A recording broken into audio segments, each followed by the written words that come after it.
Hey everyone, and welcome back to my channel Books with Natasa. Today I will be doing my mid freak out tag of 2022 edition, and I can't wait to get straight into it because I have so many things to talk to you about, guys, and I'm super excited. First question is my favorite book so far this year, and for this I'm gonna have to say a lot because I have so many new favorite books. I discovered so many new authors, and I know I can talk about all of them in one question. So let's just go with a few. One of my favorite books is Wait for It by Mariana Zapata.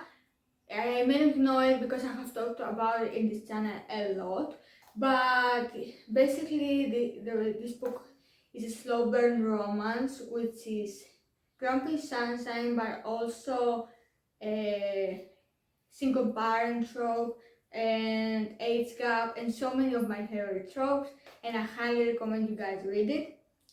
Next, I have two books that are from one series from David Perry, that is David Perry books from the Jefferson Valley series, and that is the Clover Chapel and the Lucky Heart, books 2 and 3 from the Jefferson Valley series, and my new all-time favorite books ever. I didn't even know I like second chance romances, but these two books changed my life forever. The Clover Chapel follows Nick and Amy, and they got married one night in Vegas because they were crazy in love. But stuff happened, and Nick left her there. And fast forward to now, we are there 9 years later. Amy moves to the small town where Nick lives, but she doesn't know it at the time, so they end up meeting, and it's awesome. The second book is The Lucky Heart, and this one is another second chance romance, and it follows Silas and Felicity. And in this one, it has so much heartbreak involved, and it's just amazing because we know Felicity from previous books because she's Jesse's sister. So, and we know some events that happened to her from mentions of the previous books, but you don't need to read the previous to understand this one. But basically, since Silas used to be a childhood friend with one other guy, Wes, and Felicity used to date Wes, but now he's dead. And since Silas always had this sort of connection and feelings for one another, and now they decide to act on them after so much time, and they need to get over the heartbreak and all the stuff that happened between them.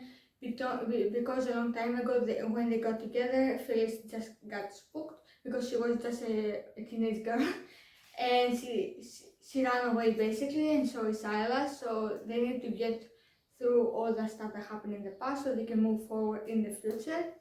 And just amazing, one of my favorite books, definitely read. The question is best sequel so far this year, and for this question I have two books. One is Kingdom of Flesh and Fire by Jennifer L. Armentrout. It is a sequel for me because I started reading for Brother Ash series recently and already finished it, don't worry. But yeah, I picked up a book two immediately after finishing the first one, and it was like a whole different level. I actually loved it, 5 out of 5 stars. In this one, we follow again Poppy after some stuff that she found out in the previous book. I'm trying not to spoil you guys, but please forgive me if something happens because it is the second book in the series. But yeah, and she gets betrayed by the man she loves. I totally called it, but still. And they need to work together so they can go and rescue her brother and his brother. So they decide to do a marriage of convenience because this trope is just amazing. And we have enemies to lovers, we have so many other different tropes in this one, and it's just amazing. You guys definitely need to read it. I was so scared to pick these books up because they're like 500 pages, but I flew through them, and I promise you will too because J. just writes sexual tension so well and you won't regret it. The second book that I will choose for this question is House of Sky and Breath by Sarah J. Maas. This is the second book in the Crescent City trilogy, I want to say. Let's go with trilogy. and it was just amazing. It was so much slower than the first book, and a little more less stuff happened plot-wise than the first one, but the ending totally redeemed the whole book for me. I was like, I'm gonna give this 4 stars. It was okay, but the ending totally blew my mind, and I haven't been searching much fan for long, so I wasn't privy to all the details from the fandom and all the theories. So when the ending happened, I was screaming, and I mean, I am dying to read the next book. It was just wow. Next question we have new release you haven't read but want to. For this one, I'm gonna go with Book Lovers by Emily Henry, and this one has been all over the book community ever since it came out. And I had it on my TBR before then, but I just was I'm not in the mood yet to read it. I'm not sure why, but yeah, it's and there is a lot of hype surrounding Emily Henry's book, and I'm so ready to dive into one of her books because I want to see what they're writing and all that, if I can connect with it, and if I can, then I'm going to continue with Happened One Summer, I believe it's called, but we'll see. Next we have most anticipated release by the end of for the end of half of the year. And for this one, I'm gonna go with The Ballad of Never After. This is book 2 of Once Upon a Broken Heart series, I wanna say, by Stephanie Garber. And most of you know that Stephanie Garber is one of my all-time favorite authors. I love Caraval trilogy, and I was praying for so long that she would give us a Jack's book, and she finally has, and I read it when it came out, 5 out of 5 stars. I am planning to read it just before the second book comes out, so I can be totally prepared and in the emotional state to read it, because I just love Jack so much. He's just such a complicated character, and I love reading about him. Also, we get to see him how he was before the events of the Caraval series and how he was afterwards, and I just love it so much. Also, the new hair is just amazing, so you guys definitely need to read this series. It's just amazing. I also have 2 more books for this question, and one is The Kingdom of the Fear by Katie Maniscalco. This is the 3rd and final book to Kingdom of the Wicked series, and Katie Maniscalco is one of my all-time favorite authors because she wrote Thomas Cresswell, and many of you know that Thomas Cresswell is just my heart. I just love him so much. And I did read both of these books earlier, the first book when it came out, the second a little bit later, but I really do enjoy the series, but so far it's like a 4-star series for me. I'm not like super hooked on it, but I am super invested to finish it. I don't know what to expect after that cliffhanger at the end of book 2. My mind was blown. I needed the 3rd book right away, but I need to wait until fall, so pray for me. And the final book that I want to talk about is Garnet Flat. This is book 3 of the Eden series by Debbie Perry, and it's supposed to come out around 24th, 26th of July, next month, basically. But I really wanted to mention it because I am dying to read this book. I signed up to get an arc. Hopefully, I will get it. Even if it's an e-arc, I still dying. I need it. Please give it to me. But yeah, in this series we continue with another sibling from the Eden family, and we see her stories, and it's another second chance romance, and it's a small town romance, and David Perry is just incredible in writing those, so I can't wait to read it. I am going to devour it one sitting, I promise. And I think it's gonna be 5-star reads, but we'll see. Next question is biggest disappointment, and for this one, I don't have any books I want to mention because so far all the books that I read this year have been either all-time favorites or I just really enjoyed them. I did have a book that disappointed me, so I have nothing for this question. Next question is biggest surprise, and for this one, and many of you aren't surprised, but still, it's Indigo Reads by David Perry. This is the 1st book of the Eden series, and this book was such a huge surprise for me because I kept seeing it around TikTok with quotes and aesthetic videos and all that. And I was like, let's try it because I was in the mood for small town romances. I just finished reading Mariana Zapata and I needed like a small fun read. And I was like, why not? So I picked it up and I read it in one sitting. I loved the couple. Griffin and Wayne were just perfect. And the story was super amazing. It was my first ever fairy book, and as many of you can realize, she has become one of my favorite authors, and I have no regrets. And this book I gave 4 out of 5 stars, but still, I absolutely loved it. It's nothing compared to the Jameson Valley series, but still one of my new favorites. And you guys should definitely read it. It's so worth it. And I promise you, you won't regret it. For this one, next question is favorite new author for this year. And for this one, I have to go with Debbie Berry. And I'm going to choose her Jameson Valley series. First book is The Coppersmith Farmhouse. And this follows Jess and Gigi. Jess is the town sheriff and he's like super grumpy at first.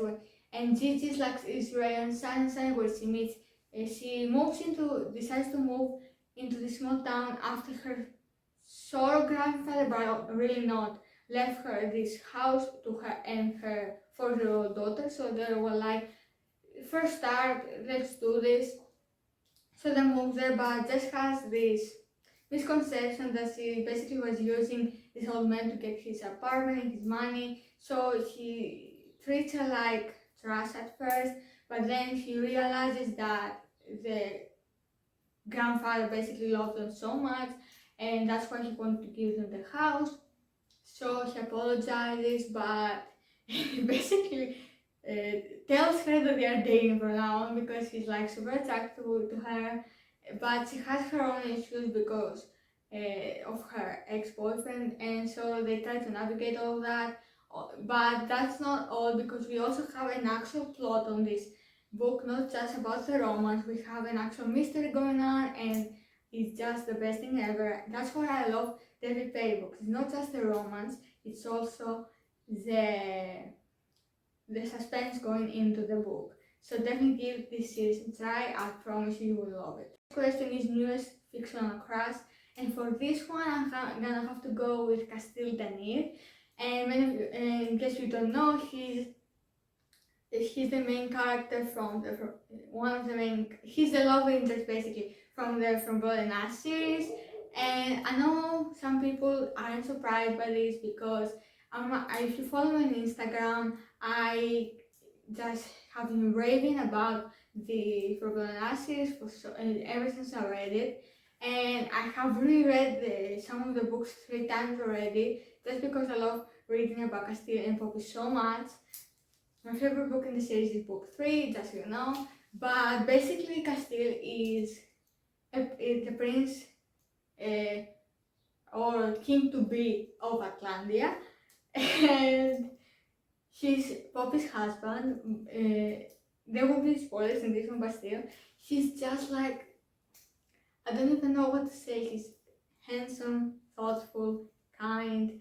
He carries the weight of the world on his shoulder like most JLA men, but that's what makes him so appealing and super hot. But yeah, he's also like super affectionate towards his lady, super protective, and just keeps supporting her and makes her feel powerful and confident. And I know many people think that they don't like these books because they feel like Castile doesn't have a real personality and exists only to push Poppy up and on this huge pedestal. But I disagree with that. I totally see the love they have for one another, and he is his own person. He just doesn't have just like this full storyline. And if you had read more of JLA works, then you will really understand that. But please don't come for me for this. But it is my opinion, and I have read most of JLA's work, so I think I'm entitled to have this opinion. Next question, we have newest favorite character, and for this one I'm gonna have to go with Aurora de la Torre, and she's the main female character from the All Roads Lead Here series. Is a book by Mariana Zapata, and many of you know that this is one of my new favorite books, and I just had so much fun reading this. It's a story about grief and how to move past it, but also finding yourself in just is amazing. It's also slow burn, age gap, is science and romance, so definitely give it a try, you won't regret it. Book that made you cry, and for this one I'm gonna have to go with The War of Two Queens, book number 4 of the For Blood and Ash series. I'm not sure I cried shocked, but I was tearing up because spoilers for all of you who haven't read book 4 so far. If you haven't, please skip forward.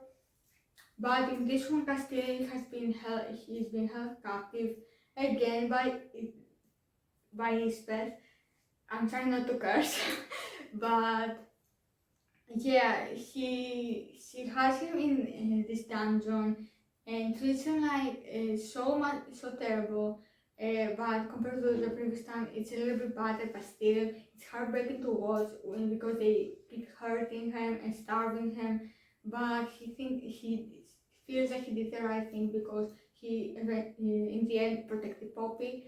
But still, it was so heartbreaking to watch because they had these chains at his wrist, and it was like terrible. They had him not bathing and all that. It was super heartbreaking to read about, and I just felt so much happier when Poppy went to rescue him. It was just like perfection. So I can definitely read this series. A book that made me happy. For this one, I'm trying not to mention David Perry again, and so for this one, I'm gonna go with The Risk. This is book number 2 from the Barry Goose series by L. Kennedy. And many of you know that I read the Off-Campus series, I think a year ago. I absolutely loved it, and I just wasn't in the mood to pick up Braille yet, so I finally did. The first book was okay, but this one was just wow, hotness. Wow, I just love Brenna and Jake's relationship so much. Their banter, their fighting, the bickering, it was just perfection. I love it so much. Also, Jake reminds me so much of Logan from the Off-Campus series, book number 2. And I really love that because John Longa supremacy in this channel, as many of you know, but still. And this one is like an enemies to lovers situation, but they also make a deal to fake date so she can get this job in the sports channel. So I really did love it because they both have an intense passion for hockey, and I just love watching that. Because in the other book by Kennedy, the girls have their own interests and they don't really care about hockey. But in this instance, Brenna is actually studying to go be a sports journalist, and she's like, she loves hockey ever since she was little, and it was so fun to watch this dynamic because Jack Connolly is supposed to be the greatest player in hockey after Gary Graham, and I was so here for it. Most beautiful book you bought this year. For this one, I'm gonna have to go again with The Ballad of Never After by Stephanie Garber. It's just the cover, it's just so amazing. And if you've seen the first book, if you've seen this book, it's just amazing. The cover is just amazing. I love it so much. I'm hoping to get this edition, but I'm not seeing happening because I shop from Amazon UK, and they have the UK editions where like this fairy tale stuff that happens outside the cover, and it's not like it's not beautiful, but the editions are going to be different, and then I'm gonna have to buy the other 2 books again because I can't handle having mismatched covers, so that would be like the bad thing about it. So pray for me. Books do you need to read by the end of 2022, and for this one I'm gonna have to go with Jujutsu Kaisen manga. I have been trying to get into the mood to read Jujutsu Kaisen because it won't take me that long. Max 3 hours to get through the volumes I need to get through. I want to read volumes 2 until 7, and it's like 100 pages each, and I'm struggling so much to pick it up. But I'm hoping I will be able to do it before the end of the year. But honestly, I see myself picking up a different manga series, just reading that and just crying all over that. And then we have, of course, more Debbie Perry books because I'm so hooked on her books. Right now, I'm about to start the Lark Cove series by her, and I'm super excited because she has super emotional stories in that one, and I'm so here for it. But other than that, I don't have any books on my TBR because I have already accomplished my Goodreads reading goal for the year. So everything that I read until the end of the year, just me having fun, no pressure or anything. But still, I can see myself to stop reading because it has become one of my routines. Basically, I read before going to bed at night. So sometimes I even stay up super late after when reading a book, and it's becoming a problem for me because my sleeping schedule is all over the place, but still I'm having so much fun. So that's it for my video. Hopefully I wasn't rambling for too long. This one has been a little bit more difficult to film because it has a lot of questions, but still it was super fun. I hope you guys enjoyed it. Like, subscribe and stick around. Also, I really appreciate if you give my account below some love, and I will see you for my next video very soon. Bye!